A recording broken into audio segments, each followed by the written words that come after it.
ناظرین السلام علیکم ورحمۃ اللہ وبرکاتہ۔ استقبال ہے سچی بات میں۔ ناظرین، گزشتہ دنوں 17 اکتوبر 2017 کو دہلی کی پٹیالہ ہاؤس عدالت نے ممنوعہ تنظیم القاعدہ سے تعلق رکھنے کے الزامات کے تحت دہشت گردی کے الزامات سے بنگلور کے معروف عالم دین مولانا انظر شاہ قاسمی کو باعزت بری کر دیا۔ انہیں اپنی بے گناہی ثابت کرنے کے لیے 1.5 سال سے بھی زائد عرصہ لگا اور 19 ماہ تک بے گناہی کے باوجود حوالات میں بند ہونے کے بعد انصاف کی جیت ہو کر رہی۔ دراصل مولانا انظر شاہ کو NIA نے القاعدہ سے تعلق رکھنے کے الزام میں گرفتار کیا تھا، لیکن مقدمے کی پیروی کرنے والے ایڈوکیٹ MS خان نے عدالت کے سامنے یہ بات واضح کر دی کہ ملزم کا ممنوعہ تنظیم سے کوئی تعلق نہیں تھا اور ملزم کے قبضے سے تحقیقاتی دستوں کو کچھ حاصل نہیں ہوا ہے۔ بعد میں خصوصی NIA عدالت کے جج نے مولانا کو باعزت رہائی دیتے ہوئے اپنے فیصلے میں یہ تحریر کیا کہ نہ تحقیقاتی دستہ عدالت کے سامنے یہ ثبوت پیش کر سکا کہ مولانا نے پاکستان کا دورہ کبھی کیا تھا، اور نہ آپ کے جلسوں کی تقاریر میں القاعدہ سے جوڑنے کی کوئی بات سامنے آئی۔ مولانا قاسمی کے باعزت رہائی سے ملک کے انصاف پسند شہریوں میں خوشی کی لہر دوڑ گئی۔ اس سلسلے میں سب سے زیادہ قابل مبارکباد ہے وطن عزیز کی عظیم تنظیم جمعیت علماء ہند کے قائدین اور کارکنان، جن کی بے لوث مخلصانہ کاوشیں سنہرے حروف سے تاریخ کے صفحات میں رقم کی جائے گی کہ ایسے وقت میں بھی وہ مدد کے لیے اور حق والے کو اس کا حق دینے کے لیے آگے بڑھتے ہیں جب کسی سے مسلسل مدد کی امید رکھنا مشکل ہوتا ہے۔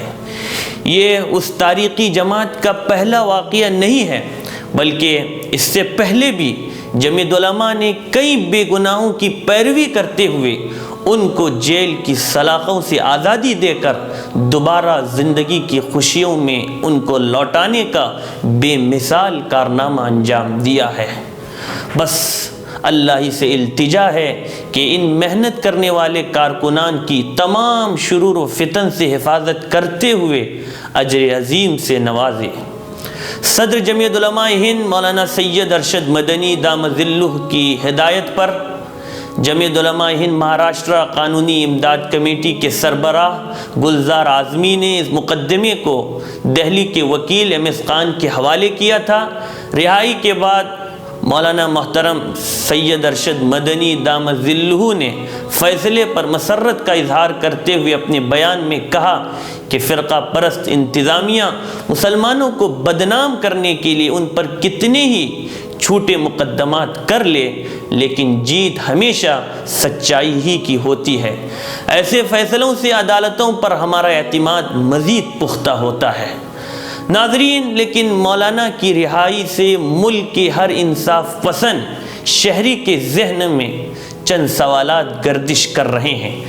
پہلا سوال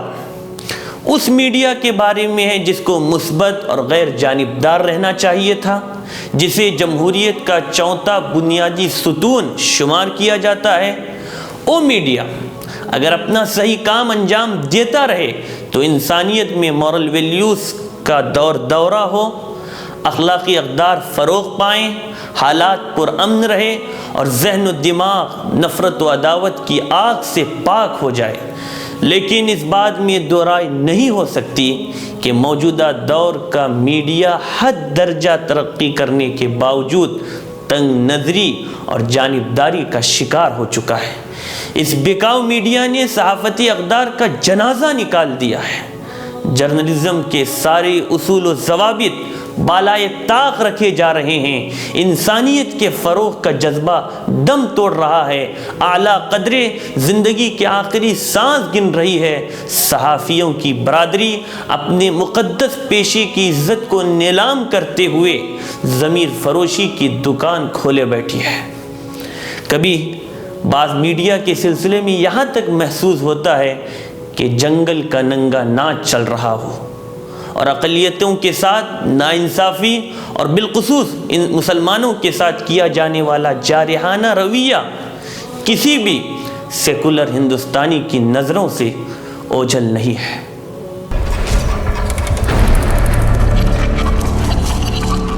نانوت وی کلشکر صدقا وفا کا پیکر، نانوت وی کلشکر صدقا وفا کا پیکر، علماء دیوبند علماء دیوبند حق گوئی کے جرم میں یورش ہو یا امن میں سہتے رہے ستم، علماء دیوبند نانوت وی کلشکر صدقا وفا کا پیکر، علماء دیوبند علماء دیوبند، ظالم کا ظلم روکا کفار کو نچایا، انگریز بھیڑیے سے خطہ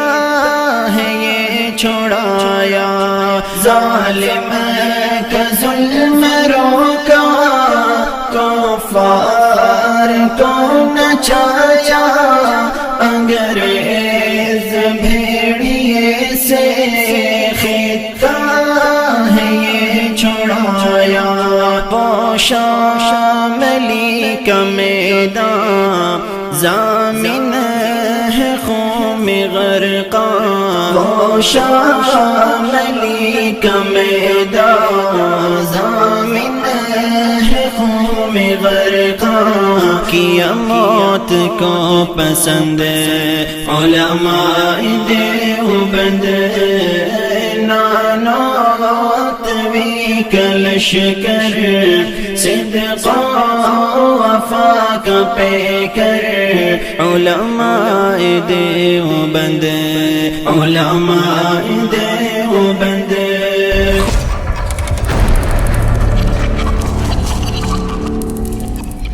ناظرین، بقول ایک معروف مصنف کے مغربی میڈیا کا کردار کچھ ایسا ہے کہ جس حقیقت کو یہ دنیا کی نظروں سے چھپانا چاہتے ہیں اس پر شکوک و شبہات کی اتنی چادریں چڑھا دیتے ہیں کہ لوگ اس کی تہ تک پہنچ ہی نہیں پاتے، لیکن جس بات کو یہ ثابت کرنا چاہے تو اس کو جھوٹ کے ہزاروں خوبصورت غلافوں میں لپیٹ کر ثابت کر دیتے ہیں۔ ناظرین، ایک تو یہاں پر مخصوص طبقے کی تنگ نظری کے ہر جرم کا رشتہ پراسرار طریقے پر مسلمانوں سے جوڑ دیتی ہے، اور اس پر دوہرا ظلم ستم بالائے ستم یہ کہ میڈیا چیخ چیخ کر عدالت میں سماعت سے پہلے ہی اسے مجرم مان کر اس کی سزا بھی متعین کر دیتی ہے۔ آخر عدالتوں میں ہونے والا کام کب سے ان کے سپرد کیا گیا، جس کی بے شمار مثالیں میڈیا پیش کرتا رہا ہے، جس کی ایک تازہ ترین مثال مولانا انظر شاہ کی رہائی کے بعد پھر سامنے آئی۔ مولانا کی گرفتاری کے بعد تقریباً ایک ہفتے تک تمام ٹی وی چینلز مولانا کو بحیثیت ایک ماسٹر مائنڈ دہشت گرد ٹرائل کرتے رہے۔ بریکنگ نیوز اسی پر چلنے لگی۔ کسی نے کہا کہ نہ صرف وہ القاعدہ کے ہندوستانی نیٹ ورک سے تعلق رکھتے تھے بلکہ وہ اپنے تقریروں کے ذریعے لوگوں کو دہشت گردی کے لیے آمادہ کرتے ہوئے اس کام کے لیے بھرتیاں بھی کرتے تھے۔ کسی نے کہا ملک کا سب سے بڑا دہشت گرد قرار دیا، کسی نے البغدادی کا بھارت میں نمائندہ کہا، حتیٰ کہ بعض میڈیا کے چرب زباں اینکروں نے نفرت پھیلانے والا ٹیچر کہا۔ لیکن انہی اینکروں سے آج کے پروگرام سچی بات سے یہ پیغام دینا چاہتا ہوں کہ اب لوگ جان چکے ہیں کہ اس ملک میں اصل ایجنڈے کو دبا کر ہندو مسلم نفرتوں کا بازار گرم کرنے والے اور چند پیسوں پر بکنے والے مجرم کون ہیں۔ دہشت گردی کو مذہب سے جوڑنے والوں سے یہ کہنا ہے کہ جرم کی دنیا آباد کرنے والوں کا کوئی مذہب نہیں ہوتا، اور نہ دنیا کا کوئی مذہب اس کی تعلیم دیتا ہے کہ بے گناہوں کے خون سے ہولی کھیلی جائے۔ لیکن غور طلب بات یہ ہے کہ یہی چینلز جو گرفتاری پر ایک کامیابی کے جشن کے ساتھ مسلمان عالم دین کو بدنام کرنے اور مسلمانوں پر دہشت گردی کا داغ لگانے میں تھے، آج وہی مولانا کی رہائی کی خبر پر گونگا بنا ہوا ہے۔ اپنی اسکرینیں اسے کیوں نہیں دکھایا جاتا، یا پھر انہیں سام سوکھ گیا ہے؟ میڈیا کا تو یہ حق تھا کہ اس خبر کو بھی ہنگامہ خیز انداز میں نشر کرتے، اپنے پہلے دی گئی خبروں کا حوالہ دیتے ہوئے اس کو غلط ثابت کرتے، لیکن بہرحال میڈیا کی یہ دغلی پالیسی، گندے افکار اور اپنے آقاؤں کو خوش کرنے کی یہ فکر دنیا کے کسی بھی ملک کے امن و امان کے لیے خطرناک ثابت ہو سکتی ہے، جس پر سنجیدگی سے غور کر کے لاہی عمل اختیار کرنے کی سخت ضرورت ہے۔ ناظرین، دوسری بات، مولانا کی اور دیگر مسلم نوجوانوں کی رہائی سے اس حقیقت سے پردہ اٹھ رہا ہے کہ گنگا جمنا تہذیب کے اس ملک میں نفرت کے اصلی سوداگر کون ہے۔ اکشردھام بم بلاسٹ ہو، یا سمجھوتا ایکسپریس ہو، یا مالیگاؤں بم دھماکے نے اصل مجرم سے پردہ ہٹا دیا ہے۔ لیکن مولانا کی رہائی سے ہمیں خاموش ہو کر بیٹھنا نہیں چاہیے۔ ابھی ہماری جنگ باقی ہے، اس لیے کہ جب تک ایک ایک بے گناہ کو، چاہے وہ کسی بھی مذہب سے تعلق رکھتا ہو، جیلوں سے رہا نہیں کیا جاتا، اس وقت تک ہمیں قانونی لڑائی لڑنی چاہیے، اور انسانی رحم و کرم کی بنیادوں پر ہم سب کا ساتھ اور سب کا وکاس عمل سے ثابت کریں، اور اپنے اخلاق سے پیام انسانیت کا سبق پڑھائیں۔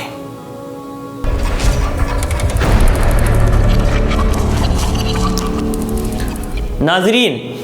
کیسے اس دکھ کا اظہار کروں کہ اس وقت ملک کے مختلف جیلوں میں 70,000 سے زائد بے قصور مسلم نوجوان ایڑیاں رگڑ رہے ہیں، جن میں سے 12,000 اعلیٰ تعلیمی یافتہ ہیں۔ وہ مسلم نوجوان جو برسہ برس سے جیلوں میں سڑ رہے ہیں، اپنی تمناؤں کو جیلوں کی تنہائیوں میں دفن کرنے والے نوجوانوں کا کوئی پرسان حال نہیں۔ ذرا اپنے اندر کے ایمان اور انسانیت کو زندہ کر کے اپنی ذمہ داریوں کو سمجھنے کی ضرورت ہے۔ کوئی ان جیلوں میں 5 سال سے، کوئی 10 سال، تو کوئی 15 اور 20 سالوں سے جیلوں کی تنہائیوں میں اپنے جذبات کو دفن کر رہے ہیں، اور پھر برسوں کی محنت کے بعد ان بے قصوروں کو باعزت بری کر دیا جاتا ہے۔ لیکن سوال یہ ہے کہ اتنی تاخیر سے رہائی کے بعد ان گزرے ہوئے سالوں اور عمر کے اس حسین دور کو کون لوٹائے گا؟ ان کی زندگی کے اس صدمے اور داغ کو کون دھوئے گا؟ کیا محض شک کی بنیاد پر نوجوانوں کے مستقبل کو داؤ پر لگایا جا سکتا ہے؟ کس قدر افسوسناک بات ہے کہ ملک میں مسلمان اقلیت میں ہیں، لیکن جیلوں میں ان کا تناسب سب سے زیادہ ہے۔ ان بے قصوروں کی رہائی ہم سب کا دینی و انسانی فریضہ ہے۔ ہمیں انصاف انشاءاللہ ضرور ملے گا، لیکن صرف تمناؤں سے دنیا میں کام نہیں ہوتا، اس کے لیے ہمیں محنت بھی کرنی پڑے گی۔ ناظرین، سچی بات کا وقت ہوا چاہتا ہے، لیکن تیسرا مختصر ہی صحیح ایک اہم اور سوال آپ کی خدمت میں رکھنا چاہتا ہوں کہ اگر کوئی آدمی اسلام کے خوبصورت پیغام کو قانون کے دائرے میں رہ کر بھی پیش کرے تو ان پر الزامات لگاتے ہوئے دہشت گردی کا لیبل اس پر چسپاں کیا جاتا ہے، جس کی تازہ ترین مثال مفتی اسماعیل مینگ کی ہے، جن پر سنگاپور کی حکومت کی طرف سے چند دنوں پہلے پابندی عائد کر دی گئی ہے۔ اسی کے برعکس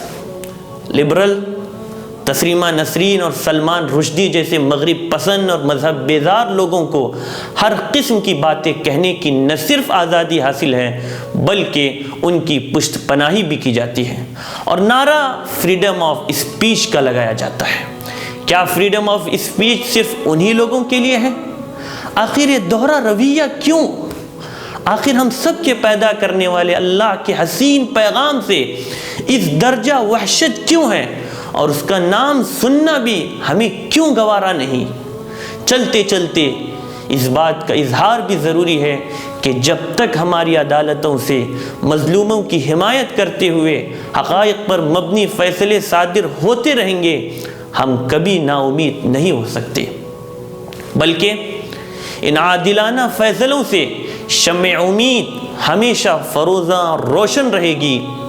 اور جھوٹے و الزام تراش شکست و ذلت سے دوچار ہوتے رہیں گے۔ والسلام علیکم ورحمۃ اللہ وبرکاتہ۔